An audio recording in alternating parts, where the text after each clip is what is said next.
our top anticipated games of Essen Spiel 2022.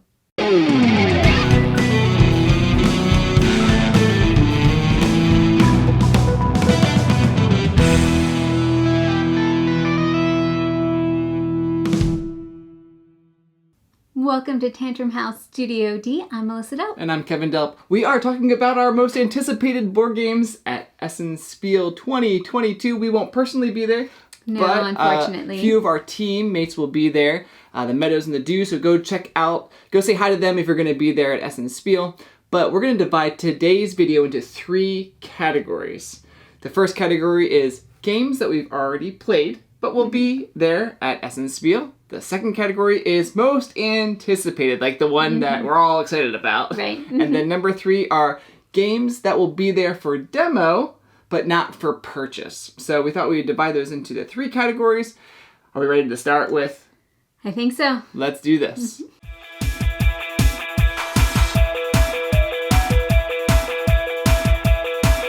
All right, our first one here is Dulce from Stronghold Games. This is a game for 1 to 4 players. It takes about a half hour to play. We actually got to play this on our Tantrum House Party stream. So yeah, we have a playthrough of it there.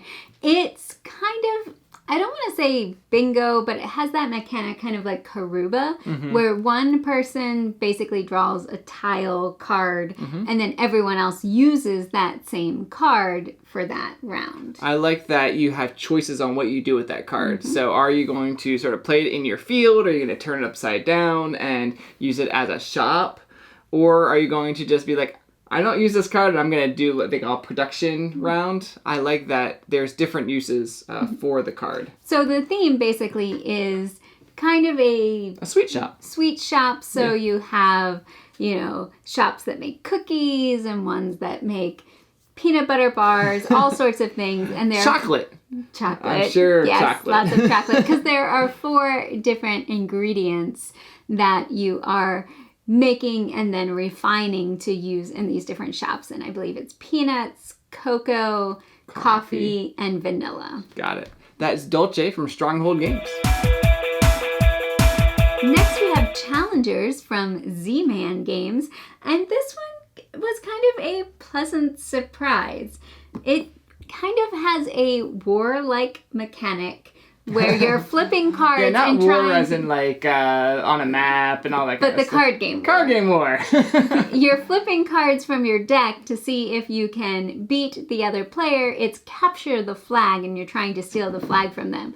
So it sounds like it's just flipping cards, but there's a lot more strategy to the game. I was, as I was reading the rulebook, I was like, oh, this looks like an okay game. And then as you're playing, you're like, oh, it's almost like a deck building sort of game because the cards have powers on them and what cards you get into your hand is really important to beat your opponent. And there's this little like bench places that if you run out of places to put your players on a bench, then you automatically lose that round. Right, so it's that struggle of trying to keep your deck thin so you don't thin enough so you don't get out because you have too many players on the bench, but also powerful enough that you can actually keep stealing the flag back and forth with the other players. We played this with some friends of ours who have some elementary, junior high age boys, and they just loved it. There's simultaneous play, so each person is squaring off against one other person. So if you have 6 people like we did, it's basically 3 games going on at the same time, and then you keep switching fields and playing different players. Yeah, I don't know if we said it plays 1 to 8 players and plays probably in 30 to 45 minutes. The other thing I like about this game is there's no player elimination. Right. So even though you might lose a round or lose a tournament in the game, you play 7 of these round tournaments and you're going to go all the way to the end. And then at the very, very end, whoever the top 2 players are gets to battle it off for the ultimate win. But yeah, so I would say a nice family weight game, quick, plays a lot of people, and has a little bit more strategy than first meets the eye. Challengers from Z-Man.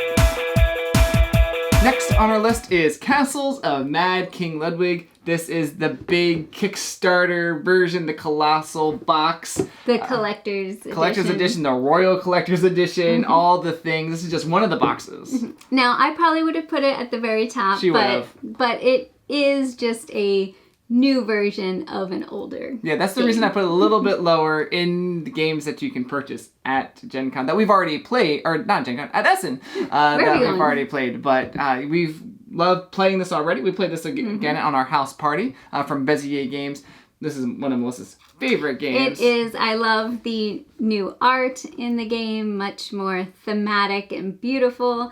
And if you have the space for the colossal tiles, they're pretty great. Yeah, I mean, they're like... Yeah, it's not for everybody, right? It's not for everybody. But if you can do it, if you can make space for it, I totally recommend it. I think the other thing that really makes this another really amazing game is the new expansion, the Towers expansion. The Towers. I do like the Towers. You get special goals when you complete them that are secret to you, so no one else knows what you're trying to get and competing with against the other players. All right, so that's the new Castles of Mad King Ludwig from Bezier Games. Next on games we've already played is Turing Machine from Scorpion Mask and Hachette. This was my number 2, or our number 2, most anticipated for Gen Con, and I finally got a copy and have been able to play it. I love deduction games, and I really like this one as well. I think it works multiplayer. It's competitive, but I would also be happy just sitting down and playing it by myself. Definitely more of a multiplayer solitaire type game. There was a way to play together cooperatively, but I think the competitive version it does really well. You know what? I'm thinking about just setting this up in one of my rooms and playing it every day because they have a daily challenge on the app. So I might be doing that to get my little thinky, brain-burny thing on each day. Yeah, Turing Machine. I really have enjoyed it as well. Next is Terracotta Army from Board and Dice. This one was also pretty high on our anticipated of Gen Con list. This is for 2 to 4 players. This is one of the lengthier games on this list here. This plays probably closer to the 2-hour range. This is a worker placement.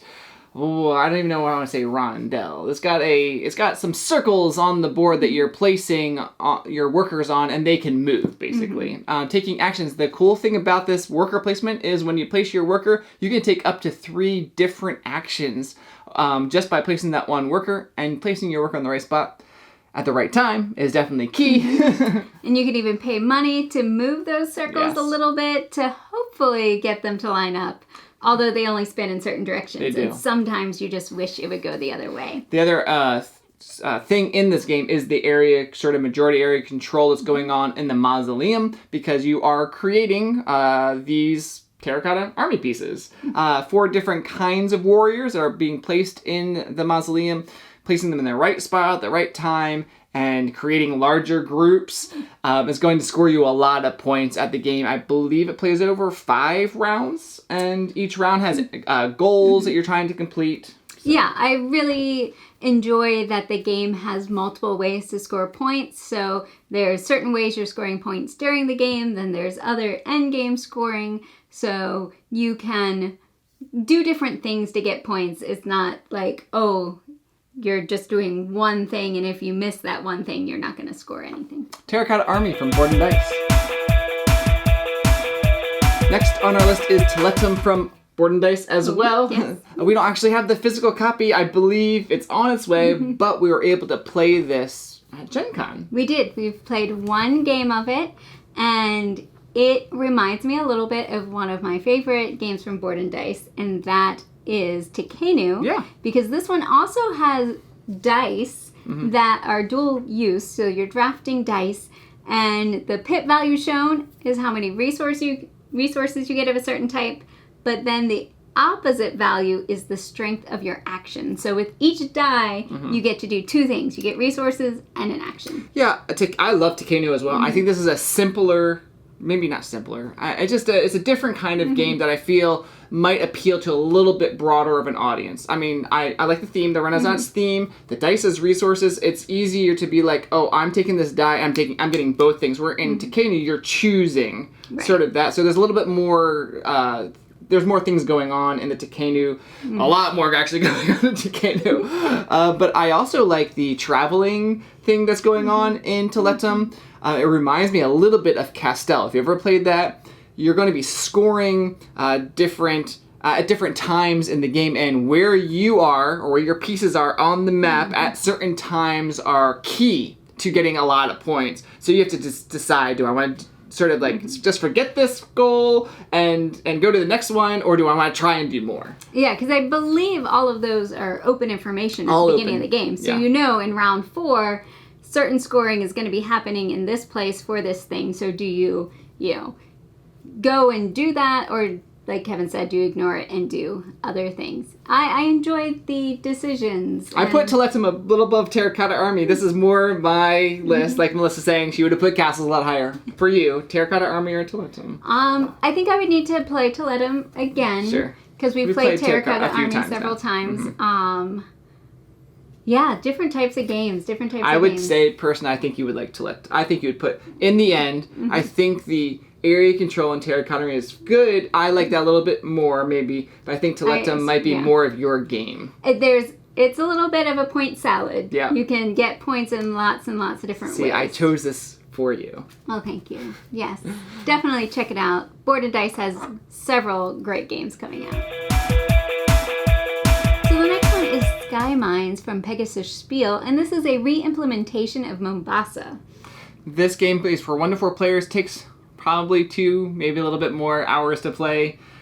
This game is a hand management game at its core, where you're choosing what cards to play in front of you, sort of programming, but in essence you're going to be able to play all your cards in any order you want in that round. And I really like what happens in that hand management type, that part of the game, because you're placing cards up above your board, and then that determines what you get back into your hand. This sort of this cycle going on, being able to unlock more places to go in front of you, because you only start with 3, and then you can get 4 or 5 more spots. So yeah, there's definitely some thinking. If I play this now, it's going to be at least 2 turns till I get it back in my hand again, and you're trying to plan out turns in advance. Now this has a pretty strong kind of area control majority aspect with different companies. But you don't own them. Right, but you're trying to invest in them and get shares in the ones that you think are going to do the best, and I usually do terrible. Yeah, you don't do absolutely terrible. But that's okay. There's other ways for you to get points. Right, that's what I'm saying. I usually do terrible, but in this game, I've actually won and done pretty decently because there are lots of different ways to get points. I usually go the science route. Yeah, you've done a lot of science. Like, we played last night with some friends, Skymines, and a few of them went really heavy into investing in the companies, spread out. Another time, I invested in just trying to get more cards, or like Melissa said, the research scientist, the field scientist, going up the different tracks. There's a lot of different strategic ways of getting points. You don't have to do the same thing every game. I like that exploration in the game. That's kind of fun. I was like, I want to play this game and try a different strategy and see how that works out. Right. I like that the different companies, as you go up the tracks, you're unlocking bonuses or new actions. So sometimes it's not even, do I think this company is going to have really strong shares, but I really want that power. I want to unlock that. So or the other way around, where you're like seeing at the end of the game, I really don't need those actions, but everyone's investing in those shares, so I better invest as well because I need to get some points. Right. So yeah, I enjoyed it, even though it does have that kind of area control, battling the different companies, kind of taking over each areas. Usually I kind of sit back and let other people fight it out and then just ride their coattails. She did a really good job last night to victory. I usually do really well in this game. As I really like Skymines from Pegasus Spiel. And the last one on this already played games list is Lacrimosa. This is from Devere. It plays 1 to 4 players in about 90 minutes. Your first game probably will be a little bit longer than that, but you can probably get it down to 90. So it has a really interesting theme with Mozart's life and trying to finish the last Requiem, the one that he basically got to the Lacrimosa movement before he died. So we're not going to spend too much time talking about the game because we have a review coming out. But just to let you know, we really like it. We do. And I just want to show you the cool foil cover as well. All right, let's get into our most anticipated games list.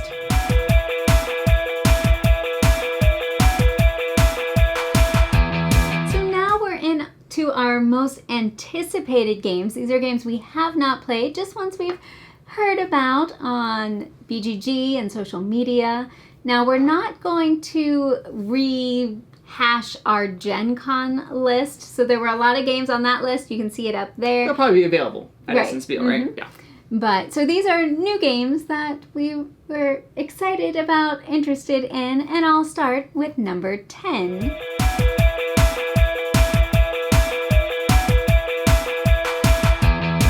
So my number 10 is Gardeners from Sit Down. This is for 1 to 4 player, and it's a cooperative deduction game. Hey, that's up your alley. That's real time. Oh, man. There's been some recent games that have been real time that you put on your list. I'm surprised. Well, yeah, some of them. Who are you? I know. So basically, players need to build this garden with tiles, Okay. but they need to meet certain requirements, and they can't talk to each other. So it sounds a little bit like it may be a mix between Paint the Roses and Decorum. Okay. But I'm not really But sure. faster. Yes, but faster. Okay. So there's an aspect of trying to meet the goals and rules, but you can't talk to each other, and it's real time, so you're trying to do it in 15 minutes. Well, my number 10 is called Splito from Blam. Blam. It's for 3 to 8 players, and it plays in about 15-20 minutes. Now, sometimes when I'm looking for board games, sometimes I'm looking at them for myself, and sometimes I'm looking for games I can introduce to others. And the reason I chose this one, at least the bottom of the list, is number 1, I might not just go and be like, I really want to play this right now, but it seems like the type of game that is more on a casual setting because it's 3 to 8 players, plays pretty quickly. You're basically passing or playing cards to your left and right, and you're trying to complete goals. So it seems like you're working together, but not working together, semi-co-op. And I think it could be good for families, like when we go over to like family gatherings. It plays a larger number of people, it plays fast, so I feel like it would appeal to a group of people. And that's why I put it on my number 10 list, because it plays fast, plays larger number of people, and it seems like it's a sort of one of those casual type games. Splito from Blam. Number 9. Number 9 is Moestreiro from Pythagoras, and we've synced up on this one. Yeah, same game. So why did you choose this one? Well, it kind of had an architecture theme, which I found interesting. And there's not a whole lot of information, but the mechanisms that they listed were dice rolling, worker placement, and variable player powers. And that sounds pretty good to me. I'm always looking for a good Euro game, and this seemed like it fit that alley a little bit more on the drier side. You're building a Portuguese monastery. Yeah, so the monastery theme, and the dice. I think you're placing dice, so it's not just dice rolling and worker placement. I think from what I read, I could be totally wrong. The dice are somehow involved in the worker placement. I think there's dice placement in some way, and I'm always a fan of dice placement. So that is Moestreiro from Pythagoras. Number 8. So my number 8 is Peter Pan. Peter Pan from Madigo. We love that theme. And this is another cooperative deduction game. This might be a theme for me for this year. Co-op deduction. So basically, each player is hiding a pirate and a lost child on the board. Now, I'm assuming it's something kind of like Treasure Island, where you're marking it no one else can see secretly. it. Yeah, sure. And then you are using cards that represent the character's dreams to give clues to other players about where to go to find the lost children or to avoid the pirates. So it kind of seemed a little bit like it might be a mix of Mystic Paths, Mysterium, Treasure Island, because I believe these cards, I think, probably have pictures on them, and you're actually putting them on a scale of exactly or not at all. Oh, cool. So it's kind of like that. how similar or which way do I want to go? And then the players have to interpret those clues to go find the answers. So I thought that was kind of an interesting mix of mechanisms, and could be kind of fun. Okay. Peter Pan. Mine is Tribes of the Wind. So anytime a board game comes on my screen and I see this artwork and I say, oh, that's Vincent Dutray. He's one of my favorite illustrators in the board game world. And Tribes of the Wind. Ta-da, Vincent Dutray. But usually when he illustrates board games, usually those games appeal to me too. So maybe he just likes games that I like too. Oh, maybe. I also, when I'm looking for board games that are like I am anticipating, I'm always looking for games that have unique sort of mechanisms or unique themes.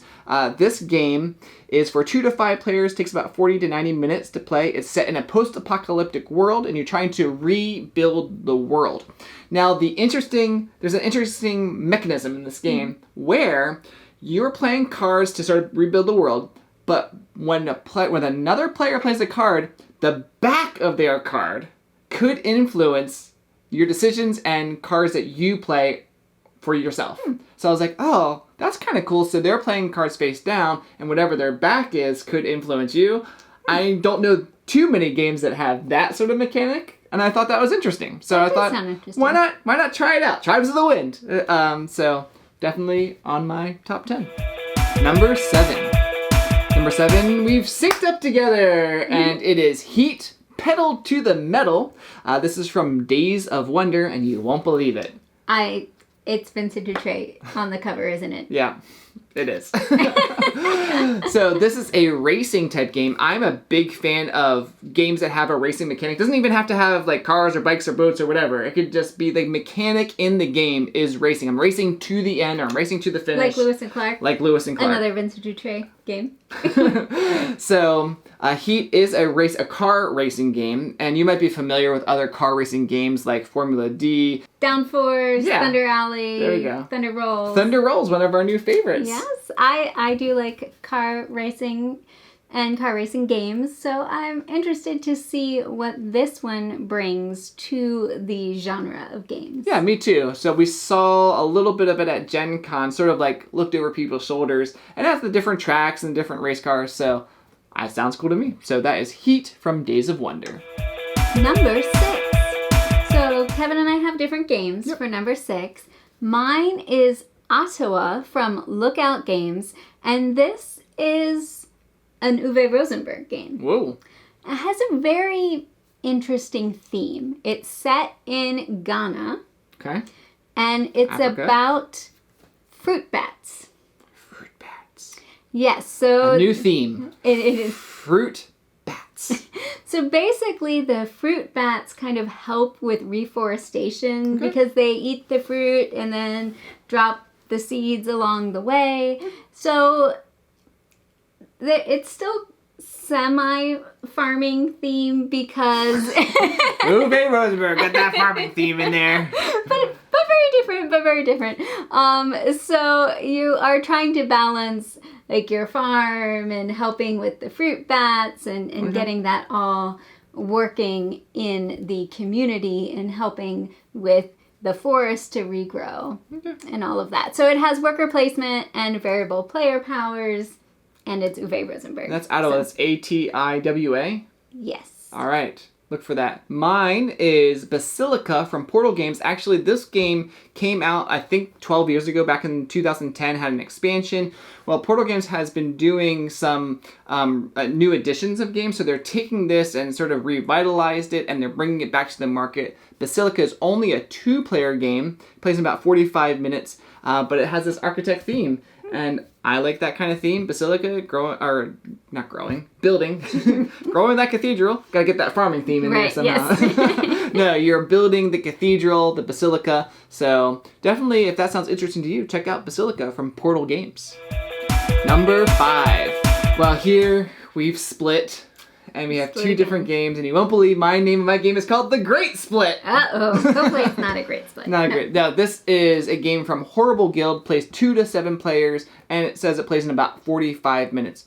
We briefly saw a sort of pre-production copy of this at Gen Con.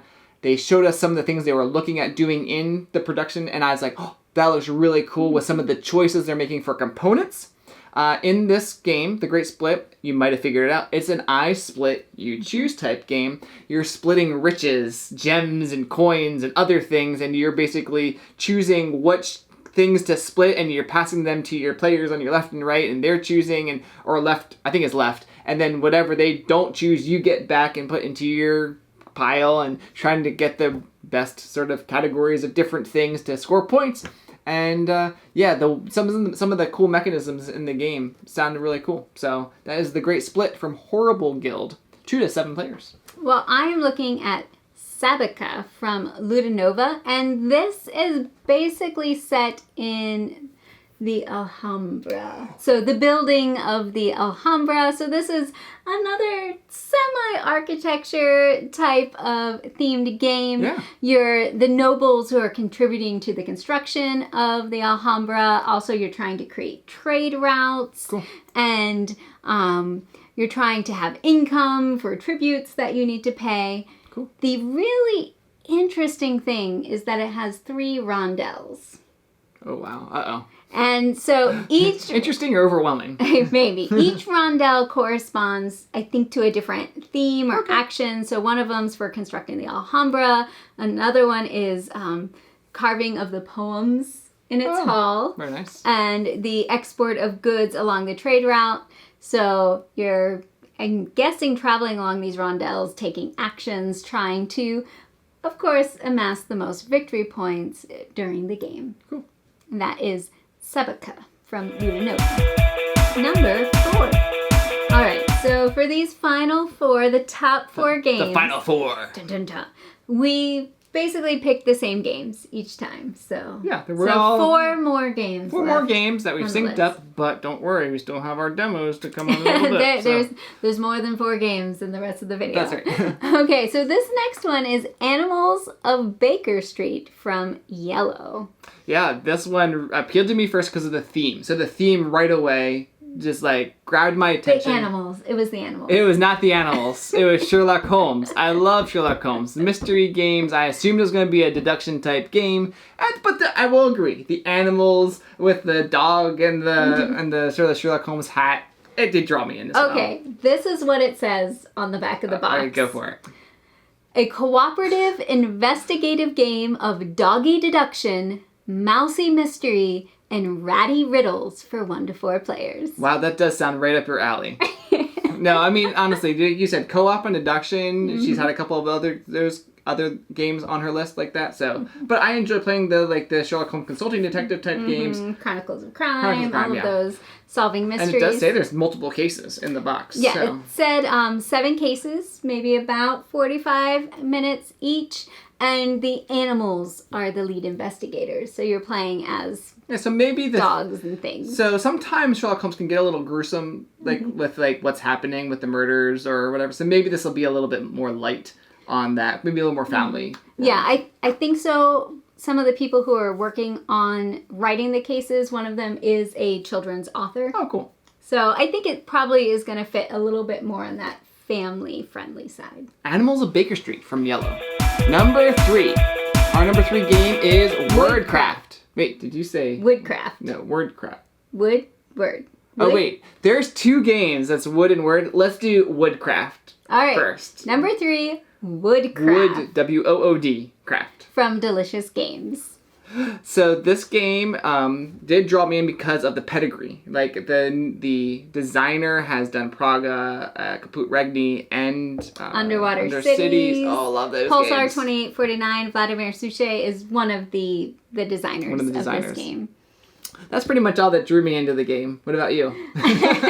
Well, there's really not that much on BGG. Right. There's not a lot of information. It does use dice. So I'm not sure if dice are your actions, workers. You are crafting dice by cutting them up. Well, it says that you're trying to do pieces. woodcrafts with dice. Okay. Yeah. That can be cut down to size, glued back together, and adjusted using dice manipulation. I'm assuming that doesn't mean actually cutting the dice, but something with the actions. Do you think it's any like those other games where you can change the pips and things like that in the dice? I don't know. Probably not. Or maybe it's something with the values. Oh, You're the going to do values, that. nice. but you're trying to improve your workshop, buy different types of wood and tools to create the best workshop for your wood crafting. 1 to 4 players takes about an hour, 1 to 2 hours to play. My guess, based on what we know from those other games, is probably going to be closer to that 2-hour range. Yeah, at least right now on BGG, it's having a fairly hefty weight, 3.75, but... That cover should tell me it's heavy game, though. True. Like, when you look at Underwater Cities or Kaput, there's like, oh yeah, those are heavy Euros. Or, medium plus heavy, or heavy light. This one, the cover does not say that to me. But I understand, usually Vladimir's games are on the heavier side. So. And I love them. Oh no, I agree. I love them too, I'm just saying. Right. There may be expectations that need to be managed. Versus reality. That is Woodcraft from Delicious Games. Number 2. Okay, so now our number 2 is... Woodcraft. No. Wordcraft. It is kind of funny. And I will say, honestly, I know we put them at the 3 and 2 spot. I actually think both of these games deserve these spots because they both look interesting, but they look totally different. But they both have the craft name in them. So, Wordcraft is a word game. And I do love word games. Yep. Not everyone loves to play them with me. I enjoy playing it. It is very hard to get a group of people together to play word games with us. Basically, the letters of the alphabet are put into different categories, I think based on how often they're used. And certain letters from each category are going to be available each round. And you're trying to make words with those letters. And each time you use a letter, you're going to put one of your tokens on it, and you want to have, like, majority of your tokens. I heard there's some area majority going on those letters. So I guess the more you use the letters, the better scoring you'll have. Also, I think there are some achievement cards that are going to give you bonuses or extra points for using the letters in certain ways. So I like games where it's not just, hey, make a big word, but you have to kind of think about how do I want to craft this to actually make points. Wordcraft. Yes. So like letterpress and other things where, they have different values or, what was it, Spell Smashers? Spell Smashers from Renegade, yeah. Where you were trying to do different things with your... I will say, though, Wordcraft and Woodcraft, 2 totally different games. We said that already. And also the play time. This one, Wordcraft, plays in 20 to 40 minutes. So this tells me right away, it's a little bit on the medium, maybe a little on the lighter side of that. But sounds like the gameplay sounds very interesting to me, so... Yeah, I definitely want to try it out sometime. Maybe I'll get a copy from Essen. Yeah, maybe Will and Sarah bring it back. That is Wordcraft from Atiwa. Number 1. Our last one for our most anticipated list. Stick around for the demos list, but the last one here is Starship Captains from Czech Games Edition. CGE. Now, we did see a prototype of this at Gen Con, and they were kind enough to show us some of the things that are going on in the game. Some things that drew me in right away are it's an engine building type game. Starships, engine building. Anyway, sorry.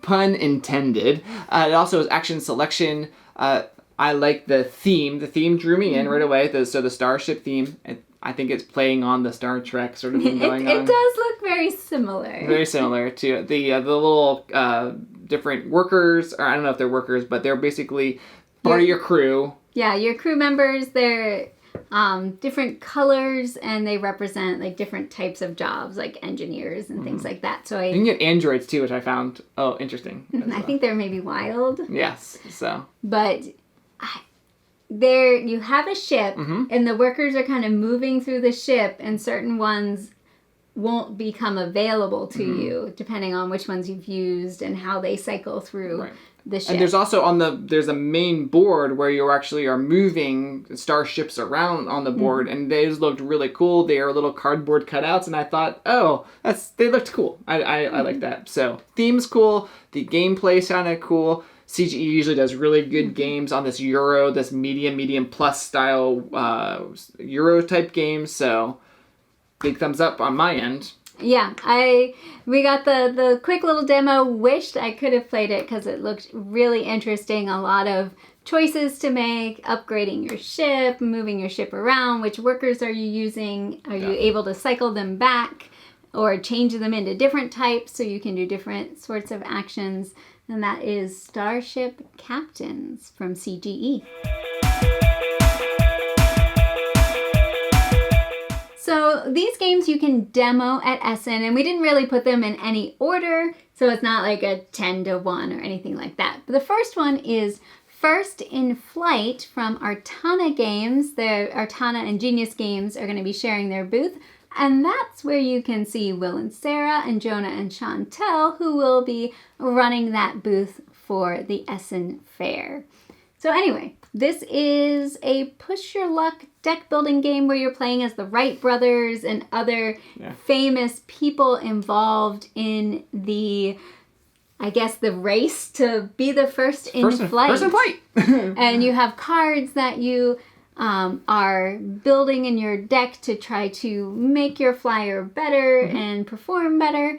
We're good friends with the designers, Ben and Matt, so they we got to see them at Ben at Gen Con, and I'm really excited to try this game. I have not tried it, but I know. I would like to try First in Flight. Will's played it. I'm a little jealous. You are jealous. Yeah. Oh, and also I should mention, for next week, September 13th, we are launching our Kickstarter campaign for Tantrum House, and we'll have a First in Flight promo card on our campaign. A little plug there, so go to Kickstarter.com and search for Tantrum House Season 9. It's just going to be a couple-week campaign. We'd love your support. Our next one we want to talk about that you can demo is called From the Moon. I don't know the number of players or the time or anything like that. There's literally very little information, because it's going to be just a prototype demo, but it is a game from La Boute de Jeu. I believe that's not even close. How do you say it? Sorry, didn't take French. Anyway, this game looked interesting because you're trying to complete missions, and the base is not Earth. You're going from the moon. So I believe in the game you're trying to complete 3 successful missions, so I'm not sure if there's a little bit of cooperative things going on or not, or just so you're just competitively trying to be the first to complete 3 successful missions. The theme sounded cool to me, and trying to complete missions, I like that in games, so that's why it appealed to me. Our next one is called Hamlet from Mighty Boards that you can demo at Essen. I've actually been following this for a little while now because I thought it was going to go on Kickstarter and then it wasn't. I believe it might have gone to Kickstarter. Don't quote me on that. But this sounded interesting to me because the pieces, they're tiles, you're building a village, but all the pieces are different shapes. And it reminded me about castles. Now I know that castles, they have a lot of different shapes, but Castles of Mad King Ludwig. Sorry, Castles of Mad King Ludwig, Melza's favorite game. But in castles, you're building your own castle. In this game, everyone is building one big village. So yeah, and it looks like there's a pick up and deliver aspect also, where you're trying to deliver goods and things to different places in the village. And the artwork looked kind of cool, the village theme. So if you're there, check out Hamlet from Mighty Boards. Next is Pueblo. This is from Kramer and Kiesling, and this is for 2 to 4 players. Takes about an hour to play. You're all playing on one board competitively. The interesting thing about this is the players have your own colored blocks, and they're sort of 3-dimensional blocks, sort of Tetris-like, but even more 3-dimensional. Yeah. And you're placing them in the Pueblo, in the village, and where the chieftain is looking is going to determine how you're going to get points. So that sounded kind of cool to me with this 3D space. I like 3D spatial things. That's definitely more of a Kevin thing than a me thing. So that's Pueblo. That is coming from Mojito Studios. So the next one that caught my eye was Time Capsules from Red Cat Games. From the pictures, it looks like there are these 3D little moons. Spheres that you open up and you can put things in. Capsules. I don't know why you're putting things in them. Because they're time capsules! So, you're traveling in time, getting resources from the past. Maybe there's or some the future. anachrony things going on there. Yeah, it just caught my eye. The components looked really interesting. It says it's a pool building, pool bag building game. with different types of components, and that's probably one of the types. There are workers and tiles and all sorts of things. And you're trying to amass victory points and knowledge to bring back artifacts to the present and get alien technology. Cool. So it plays 1 to 4 players, about an hour, hour and a half. I want to talk about Unconcious Mind. You won't believe it, but there's actually 2 artists for this one. One, Vincent Dutray, but I also like Andrew Bosley's work. And they've actually combined together, for at least the cover, I'm pretty sure for the artwork inside the box too. But half of the box is Andrew Bosley and the other half is Vincent Dutray, and it looks really, really cool. But not just artwork draws me in, but also gameplay. This is for 1 to 4 players, takes about 45 to 90 minutes to play. Let me just read a little bit. Oh, and it's from Fantasia. Thank you, from Fantasia. This game is a blend of worker placement, engine building, multi-use cards, and action programming. Wow, those are all things that you really like. I like those too. Yeah, Melissa likes those too. So all those combinations together, multi-use cards would probably be up there on the top, but I really do like engine building games too. So all those things sound really interesting. So I would love to try Unconscious Mind sometime. Maybe you go do that at Essen. All right, the next one, I think the last one on our demo list. Got a few others to show in a little bit too. We have some honorable mentions later. Yeah. So is Pioneer Rails, and I'm actually surprised. This is I think the first flip and write, roll and write / game on this list, and I do love all of those. Yeah. So maybe we've covered them in other conventions. Well, maybe there's just not a lot coming out in the future. Maybe, but this is for 1 to 100 players. Probably so basically, anyway, right, the type of game that as many players as you want can play, and it has a Western Railroad theme. The theme looks cool to me. And you are revealing poker cards. Oh. So you're trying to make poker hands. Okay. And also use those to extend your railroad. Okay. Cool. So,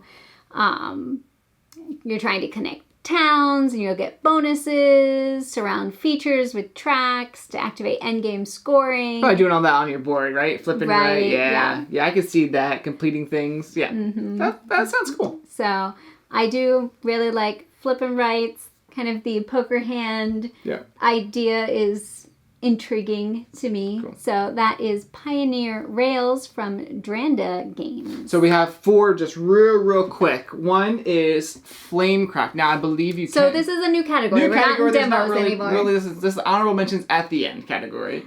Stuffing stuff in other categories. There we go. Flamecraft, I believe you can purchase this at Gen Con. This is from... Essen, you mean? Oh my goodness. It's just been a long day. Sorry. At Essen. This is from... Cardboard Alchemy, but I believe Lucky Duck Games does also have it, so maybe check out the Lucky Duck Games booth if you're going to be at Essen. Flamecraft, I've not personally been able to play. We did get it in the mail. Just a few days ago.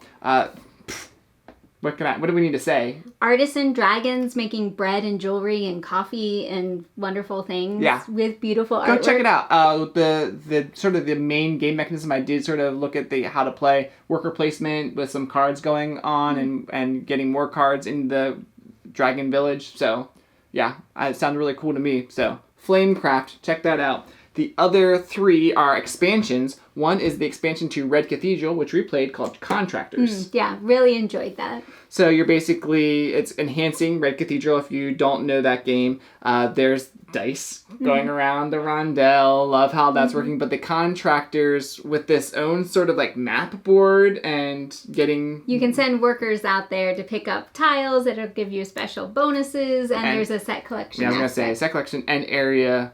And there's more scoring going on with that. Number 2, don't know that much about, but it's an expansion to Sagrada called Sagrada Glory. So definitely, if you are a fan of Sagrada, the dice manipulation, not dice manipulation, dice game. Dice placement, drafting. There you go, dice drafting. Thank you, dice drafting. Check out Sagrada Glory. And then the last one is the expansion to Loop called Foes. Stay right there.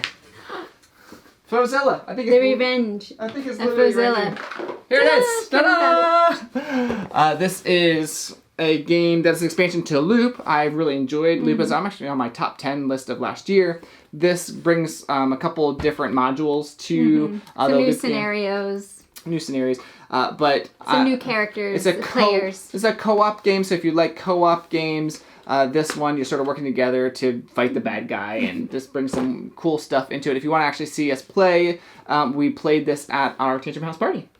So check that out online. I think it was Saturday, day 3, maybe. Anyway, check it out. Yeah, Pandasaurus is the English publisher. There may be some other publishers for some of the other languages. I wanted to mention, they have right now pre-order for the next another expansion. Another expansion. So check that out. If you're a fan of the loop, check out that. So those are just some quick ones there. Wow, that was a lot of games, and it's like not even close to all of the games on the list. Yeah, I was looking. So many games. Over 700 to 800 different games that I looked at briefly. Some more briefly than others, but the list on Board Game Geek. So we tried to narrow the list of games that we liked, but maybe there are games that you liked that we didn't mention. We'd love to hear about those. Let us know down in the comments what those games were, but maybe there were games that we synced up on. Yeah, which ones that we talked about are you interested in? Which ones did we miss that should have been on our list? Or maybe they're not our types of game, but they're your type. Let us know in the comments, and then other people can see those games as well. Yeah, and don't forget to check out our Kickstarter, free worldwide shipping.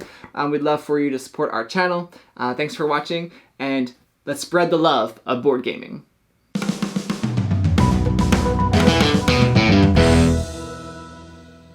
So next is Terracotta. Number 3. Our number 3 game is Woodcraft. Wait. Sorry, one more time.